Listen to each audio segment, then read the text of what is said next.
Bodrick. Second is Wakenya Whitehurst. And third would be Karen Franklin. Okay. And we have four ladies that's scheduled to be here. I do not know what number four is, but as always, we continue to move on.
All right.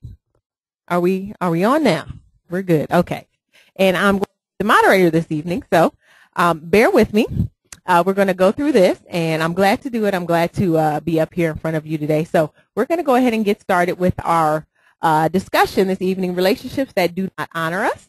And if you take a look up here at the PowerPoint presentation, we're going to go ahead and get started. And as Mr. Rohn said, what we're going to do is we're going to have each of our panelists answer one of the questions that's presented up on the board, and then we'll open it up to discussion for the audience. Okay, if you have a comment or a question, and Mr. Rohn, you have the microphone? All right, wonderful. Okay, some of the warning signs of relationships that do not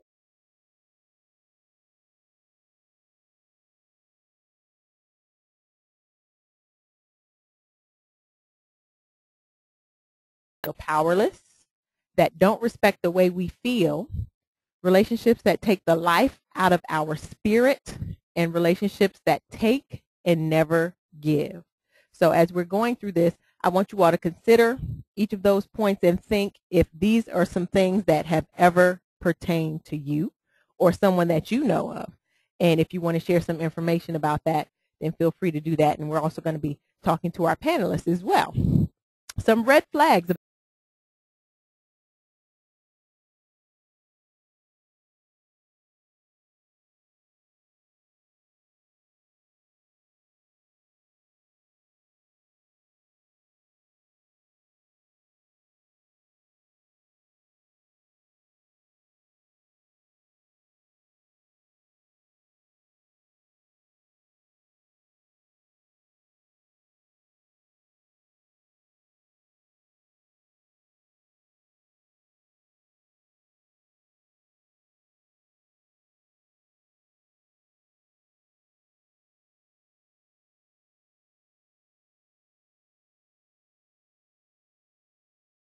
So the question right here, right now, what are the mental, physical, and emotional costs associated with being involved in this type of relationship?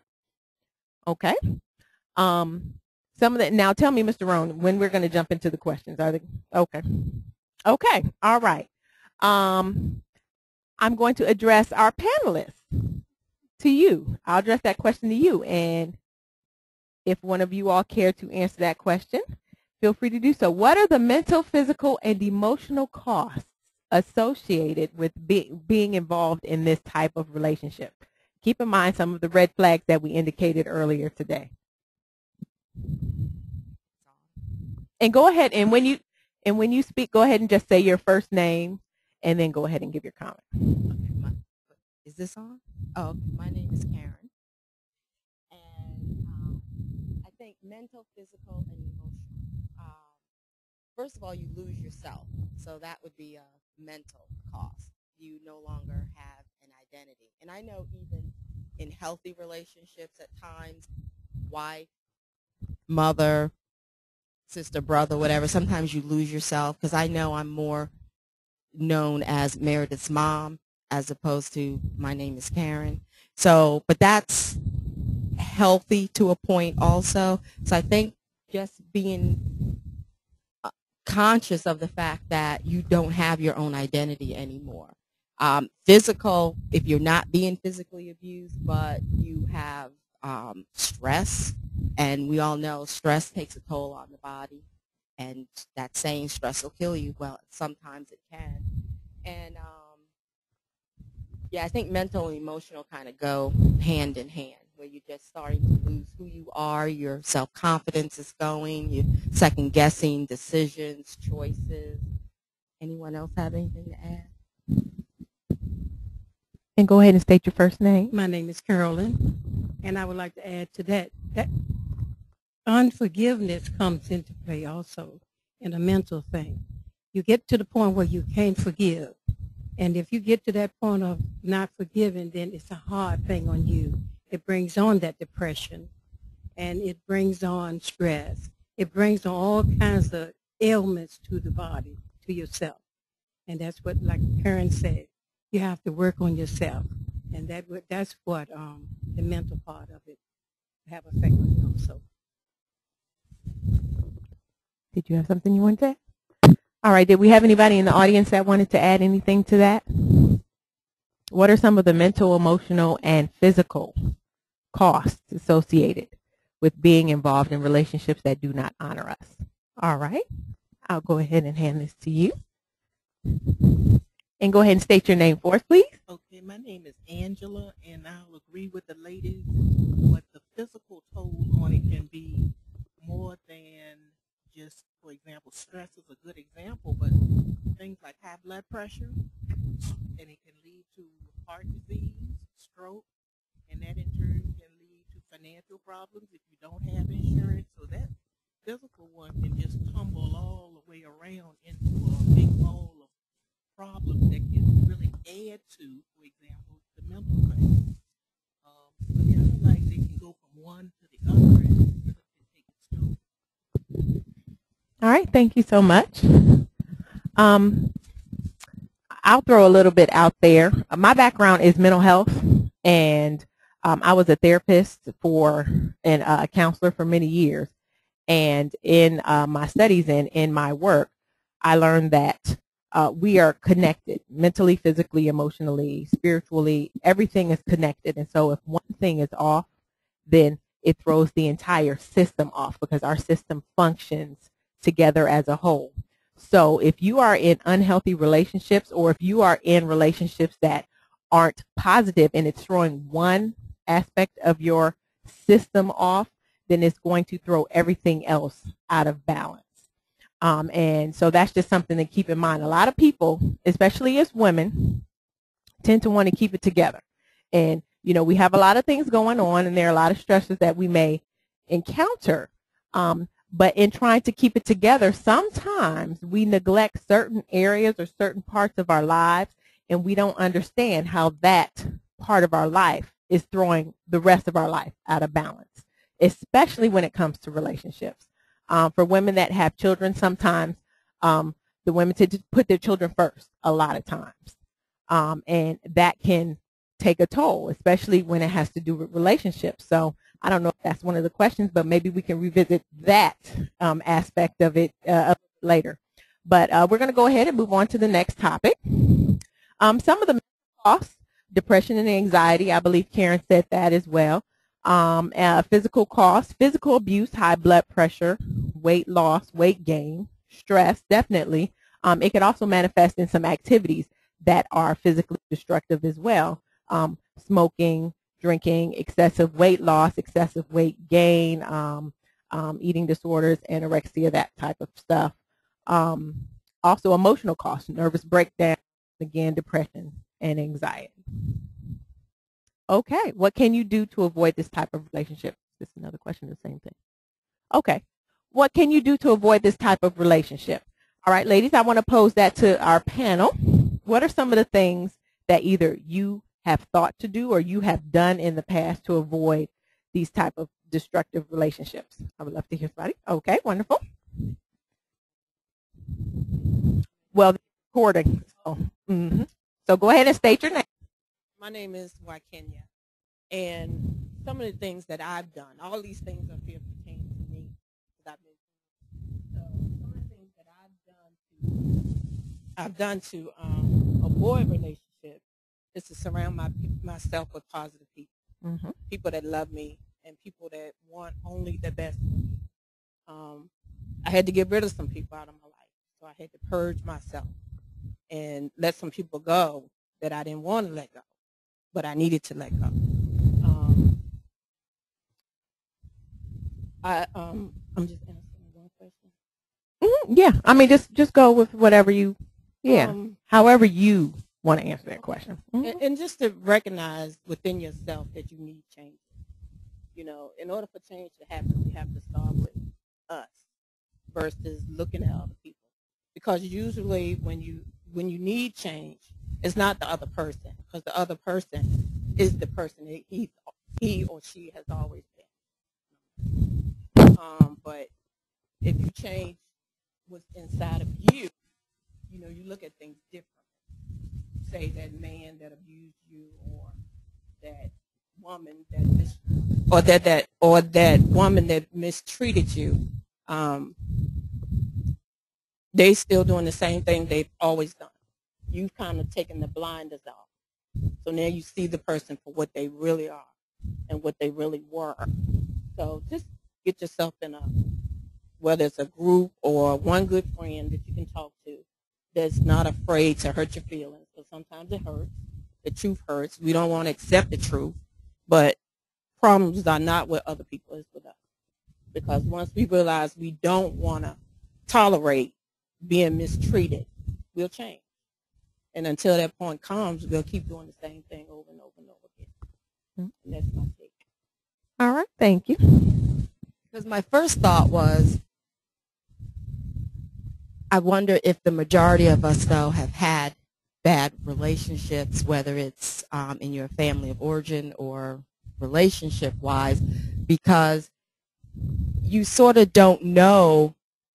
It's been my experience that I didn't know the bad relationship until I had been in some bad situations to now say, oh, okay, this is not good. Now everything that you said, now this is what I need to do. Because for myself, growing up, it wasn't the best. So you only know what you know. So you function that way. And I would not be with a man that hit me, but I was with a man too long that emotionally played games with me, because I knew that. And that was like very familiar. And it wasn't even, oh, this is bad or wrong. I just know how to do this. I know how to maneuver through this. But you lay a hand on me, oh, you're dead, I'm gone, you know, kind of thing. So I think also within all of that is to accept what you've been through and own it as part of you, because I wouldn't be the person I am today if I had not gone through those things, as painful as they may have been. But they do go to make you stronger and to actually, if anything, bring you back to who you were originally intended to be. So I think we really need to put the shame away and own everything that we walked through with a sense of pride, because, hey, I'm on the other side to tell this story, so it didn't kill me. But then to use that as our litmus test for relationships that follow, to be able to say, I need to leave this, this is not good. And I know in the beginning, oh, I was way over here. Nobody was going to hurt me. I wasn't going to be friends with anybody. And then we need to find a balance. So balance is really key in all of that, too. All right. And before you go, I want to just pose to the audience, how do you know a relationship is bad? How do you know a relationship is bad? Ooh. I think one of the ways is by how it makes you feel. How you feel inside or emotionally. The things that you find pleasure in, you don't find pleasure anymore. The things that bring you joy or happiness or the feeling of love is not there anymore. And you feel something else. So I think you have to go by the feelings that you have to let you know. Okay. Well, what if, like, for instance, Karen said you've never had that. You never had that. You never had a loving relationship. You've never had a support a family? How do you know that what you're getting into or the pattern that you're developing is unhealthy if you've never had an example of one that was healthy? Oh, all right. Go ahead, state your name. My name is Mary. I think everybody has a degree of, you know what's right, you know what's wrong, and it's built in you. You're born with that knowledge. Coming from being a battered child, being a battered wife, even as a child, I knew that it was wrong to be abused the way I was, and especially after growing up and becoming a battered wife. But along the way, I lost my self-esteem. And once you lose your self-esteem, it takes a while to get it back. Some people never get it back. But I was blessed, and I thank God that I was blessed to get it back, because then I learned who I was, and I have I'm comfortable with who I am, and I have a connection with God.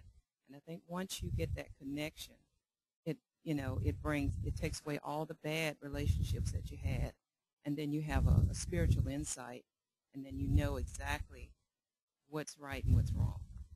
All right. Thank you. Anybody else want to comment? I know you have something to say. Yes, ma'am.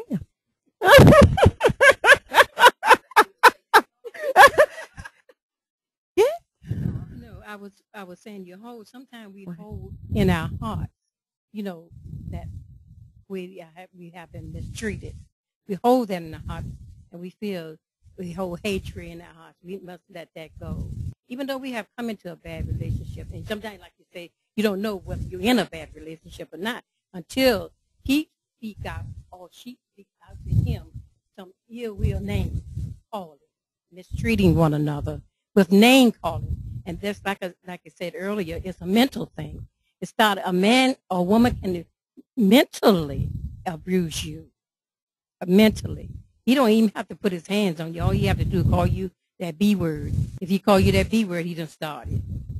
Once that B word come out, that's it. Everything else follow that. So we have to learn to deal with situations such as that in as far as our heart's concerned. And we have to work in our hearts to work past all of this mistreating and find our way out of a relationship such as that. All right. Thank you. Anybody else want to comment on that before we move on? Okay. Some of the things that we can do, just briefly, we can know that love never hurts. Like Mr. Rohn said, love never hurts, nor does it demand its own way. So if it feels bad, then there's something to that. You need to pay attention to it. If it doesn't feel good, we must first recognize the warning signs and follow your instincts. We all have that innate ability to know deep down what's right and what's wrong. And we have that inner voice, that God within us that's telling us whether or not something is right or wrong. So we need to learn to listen to that and follow that. Also know that you were created by God for God, and trust and believe that you are worthy of greatness.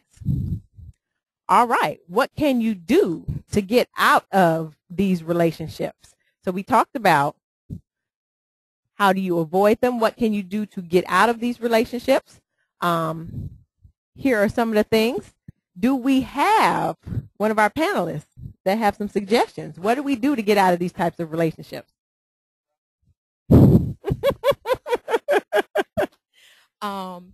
As first of all, recognize that it's something that's not going to be life-giving to you and something that you do need to avoid. I think I'm just kind of stuck on pray, pray, pray. But if that's not your natural response, then that's going to be a little difficult. But to align yourself with somebody that you can trust, that you can talk to, that you're confident in, that they're going to be honest with you and not judge you, and be willing to admit, okay, kind of messed up on this one, and move forward. And I do think, like Carolyn has mentioned, when we hold on to these things, that's where we have our issue. We get stuck in it. We're either holding on to the anger against the person that hurt us, or we're beating ourselves up because how in the world did I end up here in the first place? So neither one of those feelings or emotions are really going to be helpful. So we need to be able to move past that. And then the praying and being open to looking for your help reminds me of that joke. The person's in a flood, they're on the roof, and they're praying, God save me. He sends the boat, sends the person, sends the helicopter. The person ends up dying. God, why didn't you save me? Well, I sent all these things. So being able to recognize, okay, what my help is and where it's coming from. And it may not look like what you think or what you expected. Absolutely. And one thing that Carolyn said as well is she said earlier that you have to learn how to forgive. You have to forgive that person, but you also have to learn how to forgive yourself and not feel guilty and not feel like it's your fault. So not only do you forgive that person, but you forgive yourself. And until you can forgive yourself, then you won't be able to move past that and find relationships that will honor you, because you will be carrying that, as Erykah Badu called it, that bag, those bags. You'll be carrying those bags around with you into all of your other relationships. So did anybody else want to comment on that? Any of the audience members want to comment on that? And I believe one of the things that we said earlier again was surround yourself with people who have your best interests at heart. Definitely. All right. What are some of the emotional scars that can impact future relationships, like those bags we were talking about? What are some of the bags that we have that we can that will impact some of our future relationships? Miss Carolyn? Carolyn, the effect on you is when you move into, you may run into another person, into another relationship, but you're carrying that baggage of distrust.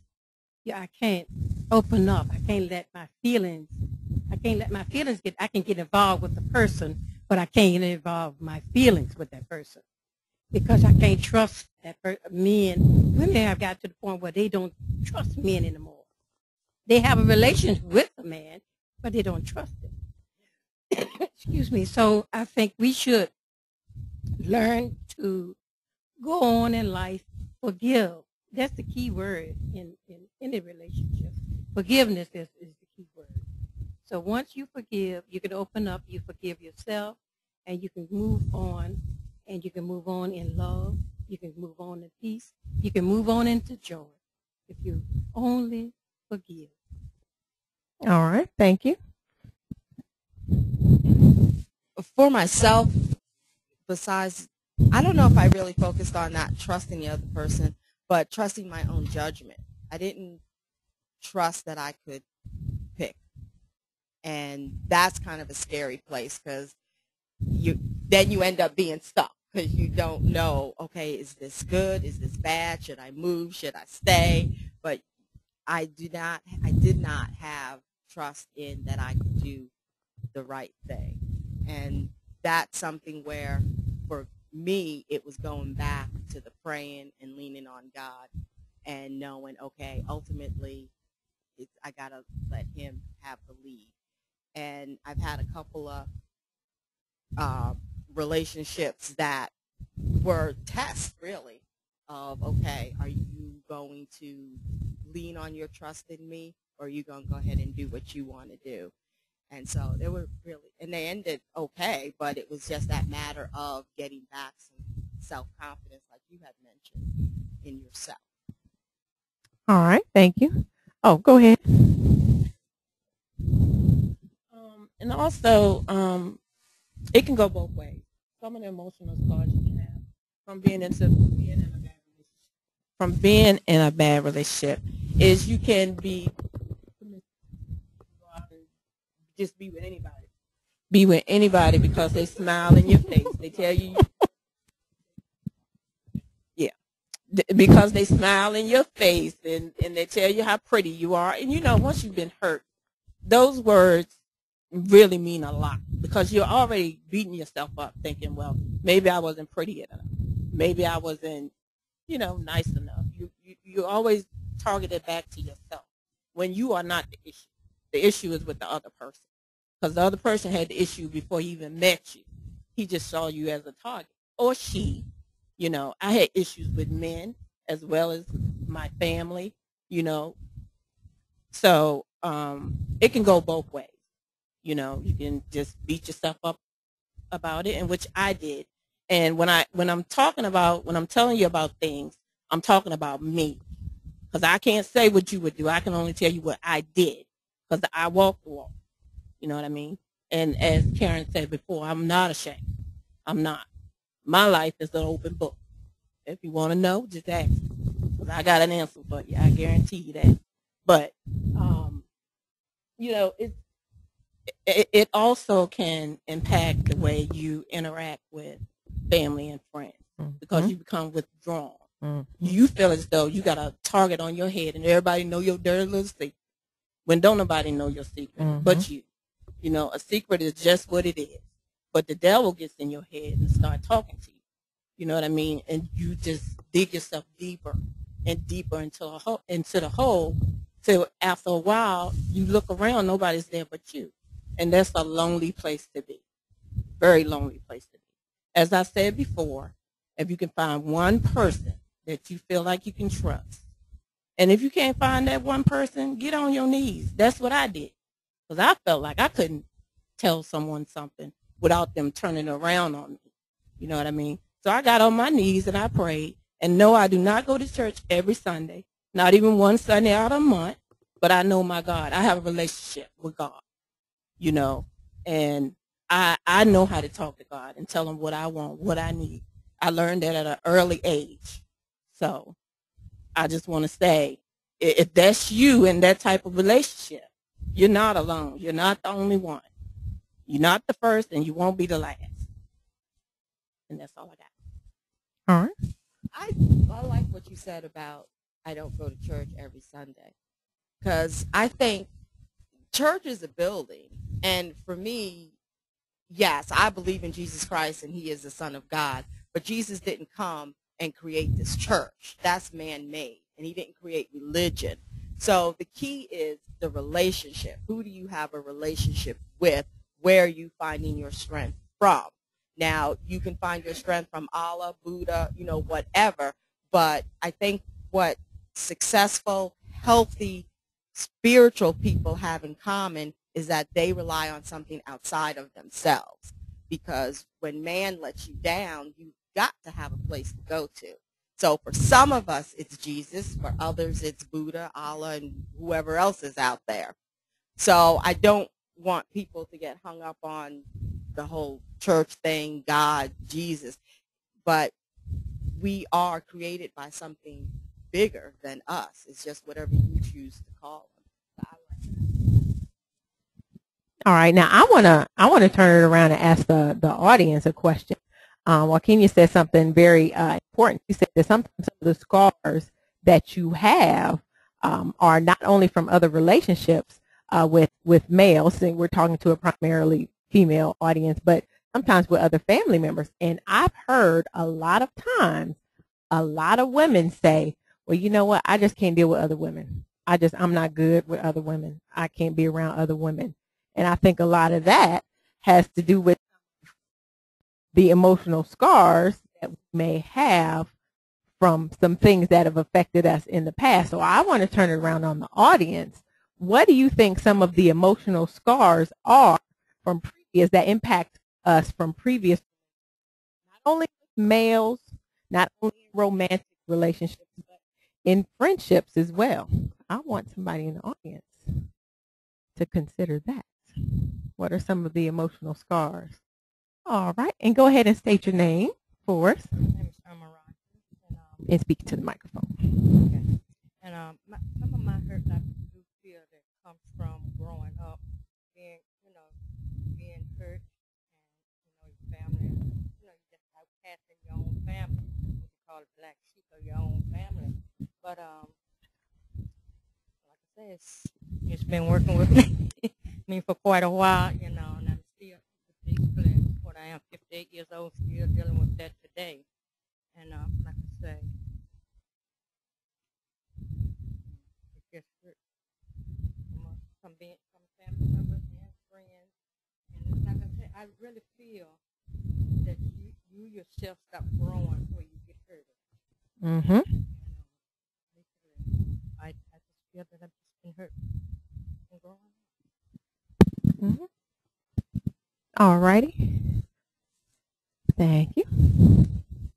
Hi, I'm Sheila, and I think for women, I'm going to talk about myself in general. I grew up in a foster home, and I do believe it starts at birth. When you have a mother that rejects you, not only when you are born, but a child can feel that in the inside. If you don't have that woman or that male to validate you at a young age, that's where it begins there. And through my schooling, I learned that your most informative years are 1 through 5 or 1 through 6. And if you have not had that opportunity for somebody to validate you, to show you that love and kind of show you that right from wrong, because love began then. And if you don't have that then, you begin to grow up, you go to school, and you feel like you're an outcast. I don't care how much education that you may have, you start dating, and you know that something is wrong, but you can't pinpoint it, at the time. But if you sit back, let go, and let God reveal to you what the root cause of the relationship that you're feeling in, then you can see that, hey, it just didn't start when I was 18 or 20 or 25 or 50. It started a long time ago. All right. Thank you. You have something? Okay. Thank you. So some emotional scars that we have listed here that is hard to trust in love again.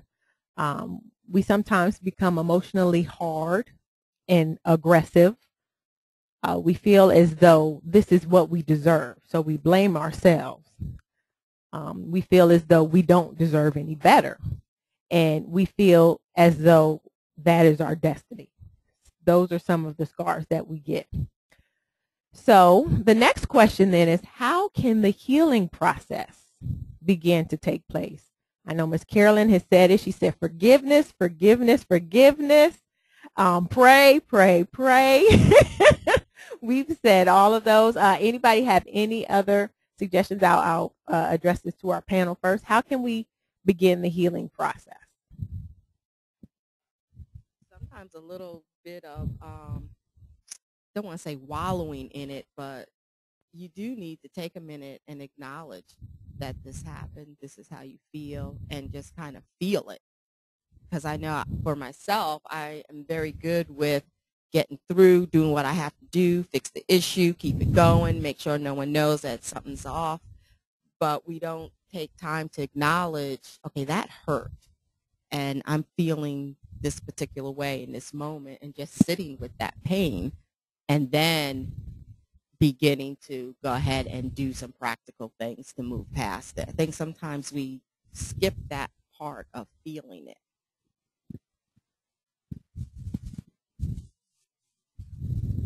Carolyn, healing can come through prayer, as we said earlier, meditation. You have to meditate. And that's where we find ourselves, really. And once you find yourself, and I know we were talking about God earlier, once you find yourself, you can find God, and you can find healing. Once you find yourself, you find God, and you can find healing. And then you can become healthy. You can become healthy. See, earlier we spoke about stress and depression, anxiety, and all those things. But once you go into prayer, and you can also fast, meditation, and all those things come. And you find yourself, you find God, and you can have a healthy, peaceful, joyous life. Okay, we'll go and we'll take Ms. Joaquin. It also begins when you recognize that you've had enough. When you're tired, you're tired. Even a dog gets tired and he go and lay down and do whatever. But only you know when you had enough. You have family and friends saying, "Why you put up with that? I wouldn't do this." It's easy to say what we would not do, because I guarantee you everything that I've done that's been done to me, I've told someone I would never stand for it. I would not do it. It couldn't be me. Well, I lied to myself because everything I said I wouldn't do, I did. And once you do recognize who you are and what you're here for, and which is not us, we're not here for ourselves. The pain I went through in my past was for someone else. It wasn't even for me. I was too young to have that kind of pain. So, just begin by knowing who you are and that you are a child of God and that you are special. You deserve better. You deserve the best, and refuse to settle for less. I mean, none of us should be treated in a way that makes us feel bad at any point in time, because I'm no better than you and you're no better than me. And once we realize that, then we can put one foot in front of the other. Then we can help our sister. We can help our brother. And until that point comes when you do recognize it, you just wandering around with blinders on, because I did. So you got to want better for yourself, no matter what anybody tells you, until you're ready. Just like the cigarette. Until I was ready to quit, I didn't quit. And that's a good point, Miss Carolyn said. You have to find you. Once you find you, you can find God, and then you can start to heal and have that healing take place. Hi, I'm Sheila again, and I'm only speaking for myself. In order for me to heal, I had to find God first, and then God had to show me that He loved me, and that helped me to heal myself. I couldn't do it. I couldn't find myself. I had to find Him. And when He showed me that, I love you no matter what, no condition is on it. I may have said I knew myself, but I didn't know myself. God showed me that I'm Sheila, that I love you. And this is who Sheila should be, not who your parent or your brother or your employee. This is Sheila. You found me. Now keep your eye on me, and you will find yourself. All right. Now I have a gentleman over here. Okay, go ahead and state your name, sir. Nathan. I guess I represent for the few men in the community today. As far as the healing process, I mean, everybody's got their own story and different walks of life that you come from, and all the different challenges that you face. The bottom line is, it's got to hit rock bottom first. And regardless of whether you realize it or not, or whether it finds you, you're going to hit rock bottom, for real, one way or the other, regardless of what the circumstances are. Once you hit rock bottom, you'll know. You will definitely know, and you will know within yourself that, okay, the hurt is at an end. Now I need to get myself together. And ultimately, there's only one word that's going to really, truly get you through the healing process, and it's time. Because a lot of people will get caught up in people around them and get caught up with, well, I got to move on and all this other kind of stuff. But ultimately, it's going to take time, and you have to be patient with it. Some people, the time will be quicker than others, and some people will be longer than others. But ultimately, it's all about time and having that time to pretty much get through things the way you're going to get through it. For you to identify what the issues are, for you to identify what's your best method or way to get yourself back on track. And it's on an individual basis for everybody. You can't necessarily say, well, you need to do this, this, or that, because that might not be the case for this person or the other person. I mean, it's kind of like, give you an example, like, say, for instance, drugs. Crack is a horrible drug. But we all know some people who have gotten on crack and have lost everything. But folks have gotten on crack and have been functional crackheads who can keep jobs and keep families and things like that. Obviously, those two people, something within them was something that was enabling them to handle those situations differently. But at the same time, they were still going through the same problem. And the same thing with relationships and everything like that. So it's all about time. You got to give yourself, I think, time after you hit rock bottom and you recognize it yourself to heal and work within yourself and any support methods that you have around you to get you through your issues. All right. Thank you, sir. All right. And so we see up here that the healing process begins when you've had enough, definitely.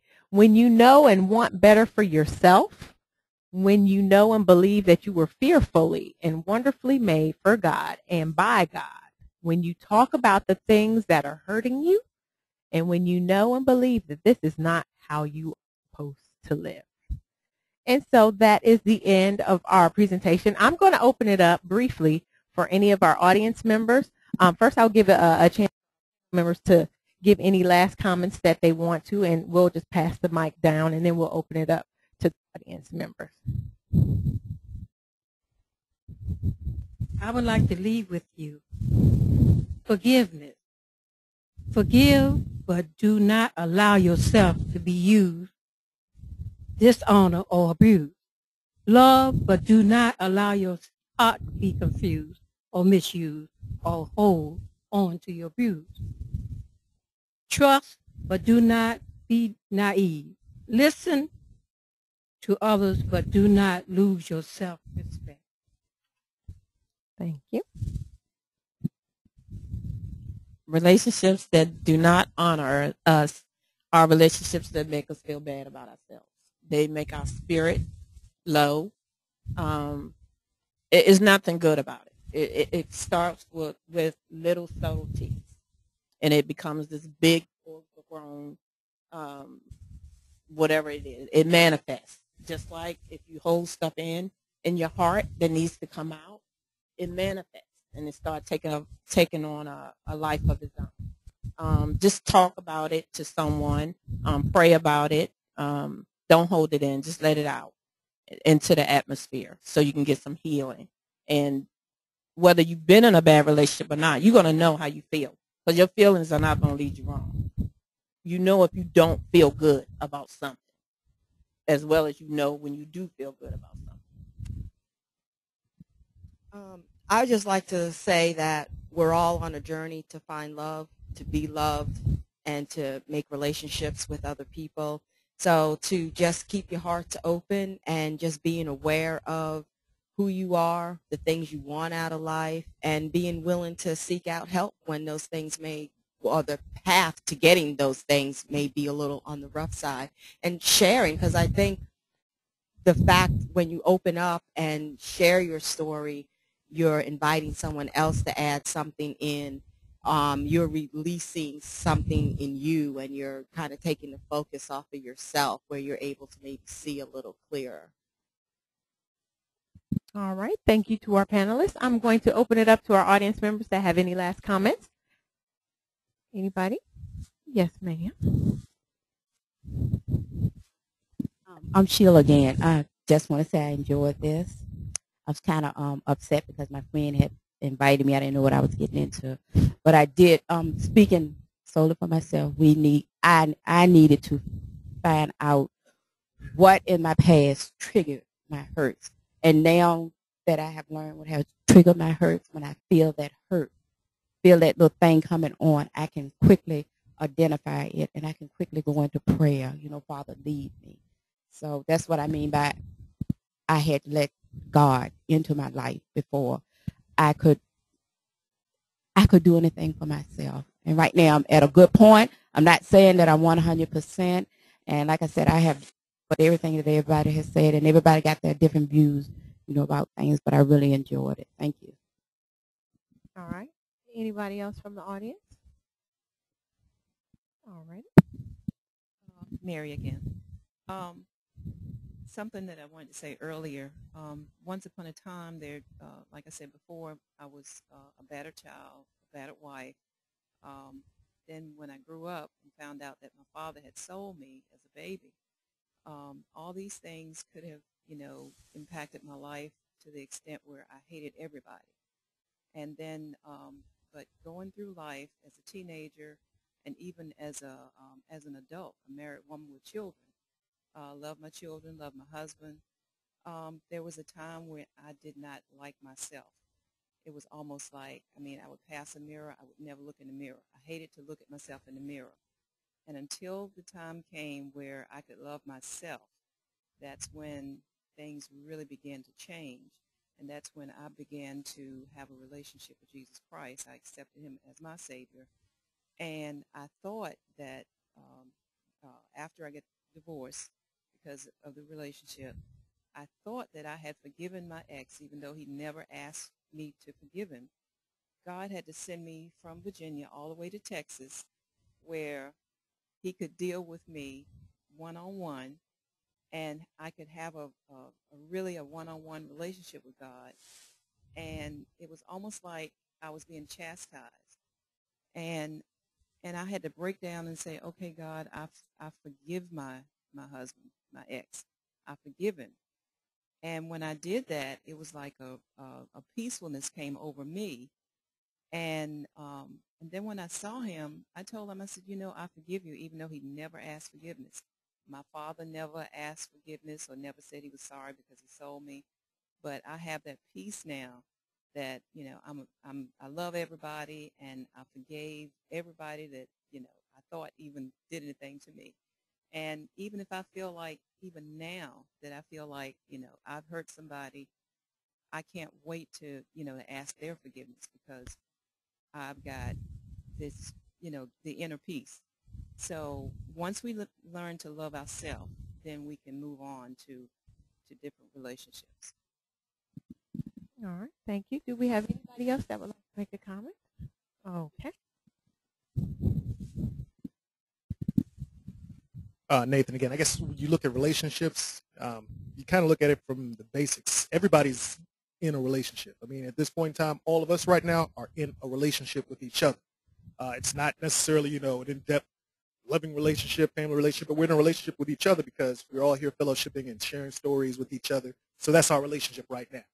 And ultimately, in any successful relationship, regardless of what it is, whether it's business, whether it's friendship and acquaintance like we're having right now, to love relationships and family, both parties in a relationship, for it to be successful, have to be assets to each other. You have to have something that is benefiting the other person, and they have to have something that's benefiting you in order for it to be successful, because you both work together on getting what you need from the other party. Now, there's things that go along with it because you don't necessarily see eye to eye on everything in any relationship, so there are things called compromises. So we compromise. It's give and take. But there's a fine line in that give and take from compromising and settling. And see, that's when things get real difficult, when you start settling for things. And, sometimes you may have to settle in that compromise, okay, I don't want to go to the movies, but I'm going to go to the movies. Or I don't want to go to the amusement park because I don't like amusement parks, but I'm going to go to the amusement park. You settle just a little bit, but that's really more along the lines of compromise. Then when it comes to a situation where it's not a benefit to you anymore, when it becomes, okay, you're the asset for the other individual and they're no longer the asset for you, then all of a sudden it's no longer a successful relationship. So you always have to understand that as soon as both parties are no longer assets to each other, you're on the track to an unsuccessful relationship.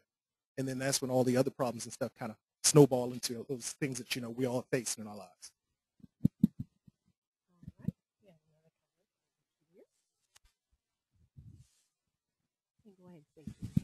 Angela. And in listening to the conversation, it's a piece that may have been left out, and I think that some of it comes with maturity. When I listen to Nathan, I'm thinking, yeah, that makes sense. You should be a 50-50 relationship and things like that. But then as he described it, I think the ending note may be on that as far as relationship. They may get to a point when you no longer get satisfaction out of it, whether it's in a relationship at work, you stay there because you need money. You see what I'm saying? You need your job. If it is a relationship, for example, let's just say one time I was a caregiver for my parents. It was a give, but they needed. And that was, in my mind, it was a responsibility. So in that relationship, maybe I didn't get anything out of it, but because of my faith, my understanding of my responsibilities, and maybe my maturity, I knew I was duty bound. So I'm not going to say with relationships you're always going to be happy about them. I'm not going to say at all times. And for example, even if you were in an intimate or a one-on-one relationship with a male, in our case, a woman in yours, and let's just say you got married. Well, you gave a vow and you want life to be happy and you all want to 50-50 and get along, but let's just say she gets sick. Then she's not able to do what? To give you all the satisfaction you may desire. So in my mind, that's when maturity and obligation kick in. And yeah, you could leave her, but the reality of it is, with me being a Christian and knowing my obligations, it would be very difficult for me to sit and say, I don't get my satisfaction, so I'm going to leave. I would think more along the lines of maybe being mature, being understanding, knowing that this is a place where I am for this time, and I just have to live through it. You see what I'm saying? You kind of got to make a detour. You just can't say I'm not satisfied and leave. So again, life throws you some curves, and some of them are good, and some of them are a little bit harder to swallow.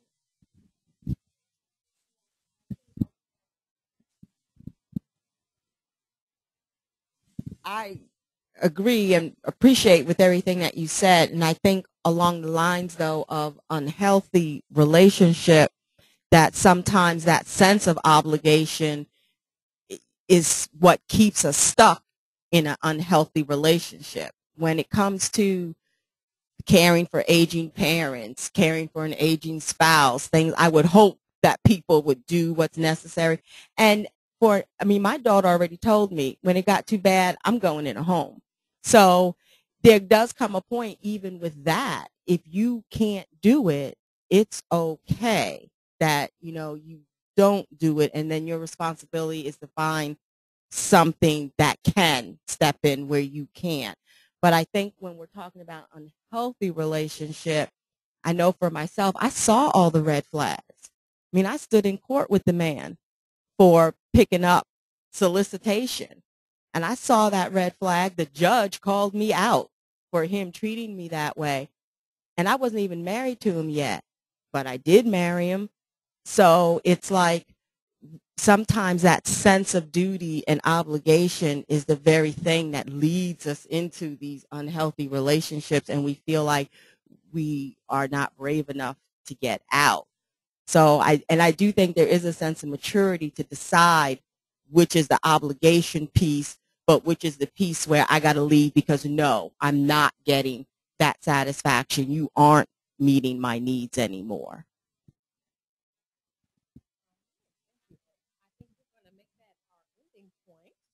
I'd like to thank all of our panelists for participating.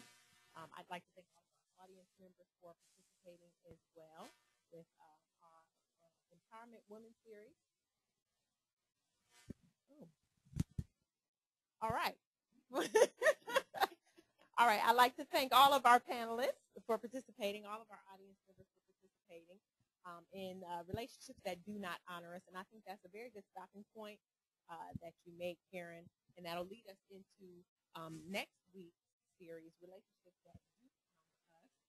And we can talk about, at that time, the difference between responsibility and obligation, the difference between selfishness and satisfaction.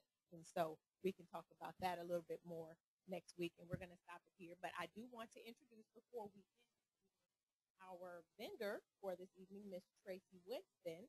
And her business is Shades of You. And I want to give her a few minutes to say some things about her and her business. And then once we shut this down, you can feel free to stop by and ask her any questions that you all may have of her. So Miss Winston, let's give her a hand, please. My name is Tracy Winston, and Winston, it's okay. Winston, and I brought some inspired gifts. And one of my favorite is this mug, and it says "Powered by Prayer," because that is the greatest power we have on earth. So this is my favorite one, and very inexpensive. These are 12, and I have some magnets that say "The Lord is good to me," and these are 5. And I also have a magnetic magnet, which is a notepad, and you can hang them on your refrigerator. That way, you can always be reminded. And I have some other things outside, and you can stop by and check it over and see what you like, and just feel free to look at everything. If you have any questions, I'll be glad to answer. Yes, Ms. Winston. Winston, and I had to get that right. And please stop by and visit her and ask her a little bit more about her business and what she does. And so I'd like to end it tonight. We are going to be back here next Thursday from 6:30 to 7:30 for our Empowerment Women series, and we will be talking about relationships that empower us next weekend. So please invite somebody to come on out. And once again, thank you all for your participation, and we'll make that a wrap. Mr. Roan, did you want to say anything before we close out? Okay. Real briefly, give yourselves a hand. And first of all, I want to thank the panel, all the ladies, for coming out and sharing their personal views and opinions. And I really appreciate it. This is a process for them. And so they're growing. And the next forum that we have, you'll probably see some more growth. But they're really doing a great job. So give them a hand as well. And for our moderator tonight, Camille, did a wonderful job carrying us through. And lastly, thanking you guys for coming out, taking the time out of your schedules. It's 1 hour. Imagine if we continue to do this, work on ourselves, work on our relationships, work on our communities, work on our individuals, work on the things that we know we need to, then we'll change. The world will change, our lives will change, our communities will change, our families will change. It is all starting here with just dialogue, just communication, just the effort of just showing up, talking about what's relevant for you and what's pertinent for you, and then giving ideas and sharing what it is that life is giving to you, so maybe you can be a blessing to someone else. So as we close, I want to thank you all for coming. Our featured vendor tonight, Ms. Winston, is out here. Just look at her things, talk to her, chat with her, and that's a part of our networking commitment to small businesses to say we're here for you. If you can't get into a major mall, guess what? You can get in right here where we're all supporting each other one day at a time. So that's closing out again. Thank you all for coming out. Next week we'll be here again. Share this with some friends, someone you know that may be in need of some inspiration, motivation. And I thank you again for all coming out. Thank you and good night.